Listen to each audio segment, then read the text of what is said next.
And done. Hey guys, Arindam here. 9 weeks to go. So, how was that?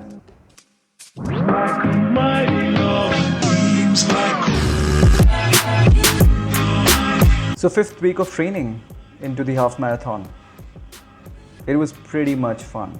I mean, I've probably realized that it has been one of the most challenging weeks of running that I have ever endured in my entire life. And I've been running for a good part of the last 20 years now.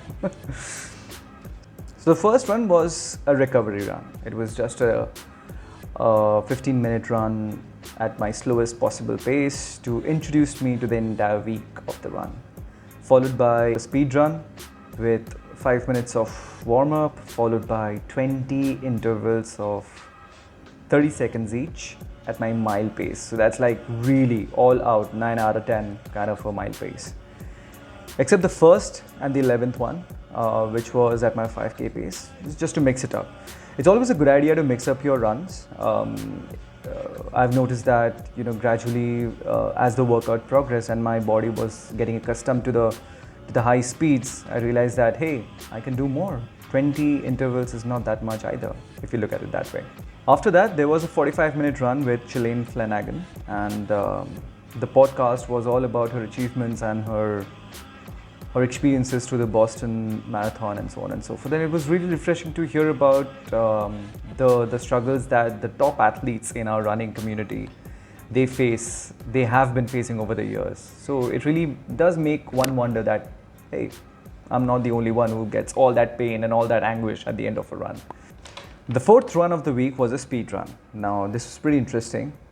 It was a simple 5-minute warm-up followed by a minute in my 10k effort, a 45-minute of my 5k effort, and I think 30 seconds of my 1 mile effort. And it's effort, it's not pace, it's not speed, it's the effort that you take. And this was repeated thrice.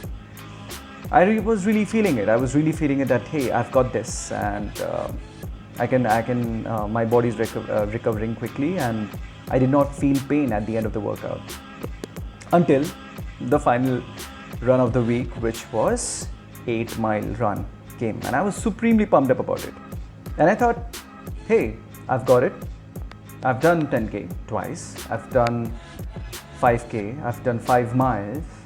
What's 8 miles? It's just 3 more kilometers. And I was supremely confident, and I think that overconfidence actually got the best of me. Because when I actually started running, and I was supposed to start slow, and I thought I did, until at the 4-mile mark, I realized that, hey, I can pick it up a notch. And instead of ensuring that I was able to pick up my pace with the same effort, what I ended up doing was picking up the pace while also increasing the effort, which was a mistake. I'm not supposed to increase my effort into the run. The pace may increase, but my effort should be my priority one. And so I failed. I absolutely failed. I felt like a failure. I mean, here I am. I think I was done with almost 6 miles of run, and my body had given up. I mean, I could not even walk. I called up my wife, Shraddha, and I figured that, hey, I have to go by the book. If it's slow running, it has to be slow running. There has to be a way out, and I have to attempt it again. Even though my dad, who has been an Air Force instructor, a cadet at the Air Force Training Academy for close to 20-25 years, even he recommended for me to actually take it slow, go for a shorter run, go for a faster run. But then, at the end of the day, there was 8-mile runs which I hadn't been able to complete the previous time, so I attempted it again. And I was super excited. 8 miles. I'm going to be attempting again. 30 kilometers. Really excited. Really nervous, but mentally prepared. Let's see. I figured that I just have to follow the numbers, I just have to follow my effort, keep a close track of my effort, my steps, and I took it slow at the beginning. The run began. I was slower than my usual pace, very, very slower. But then I realized that I have to pick it up a notch, and I still did not. At the 4th mile came the 6th mile, the 7th mile, and I think it was when I crossed 10k for the 3rd time, I realized that I have hit a benchmark, and I think I should be able to pull it off. And that's when I started picking up my pace, because it was just a mile left in my run. And I kept up the pace, and I increased the pace, and I finished it. And it was an exhilarating feeling at the end of it. I was able to do 8 miles, which was quite a lot of distance. It was close to 13 kilometers. It has been the longest that I've ever run. Definitely not going to be the longest this year, because I have a half marathon that ends in a couple of months.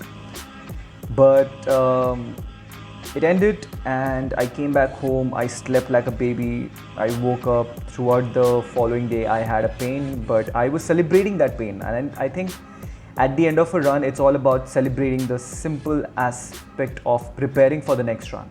So it's not just putting on your shoes, but also having that next water bottle, having that next meal, resting properly, figuring out what's going to be the strategy for next run. And so, behold, today I have a recovery run for my 8 weeks to go training plan.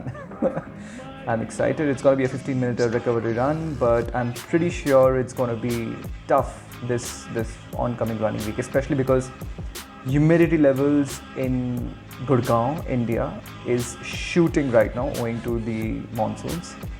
And I'm excited to see where it leads up. So thank you for all those comments, and a special shout out to Aditya, who commented in my previous video, who told me about the fact that he's actually looking forward to run and looking forward to learning from me. And I seriously hope that 2K that you actually attempted in the previous video actually gets on to be a 5K real soon. So what has been the longest that you have run, and what was the experience like? Please, I would be happy to know. If you have run an 8 mile, or if you have done 8K before, or if you have done the 10 mile or the half marathon, what are the things that you believe people like us, people who are actually getting into running, need to know about? Please let us know in the comments. And as always, I'll see you guys in my next video. Cheers. Bye.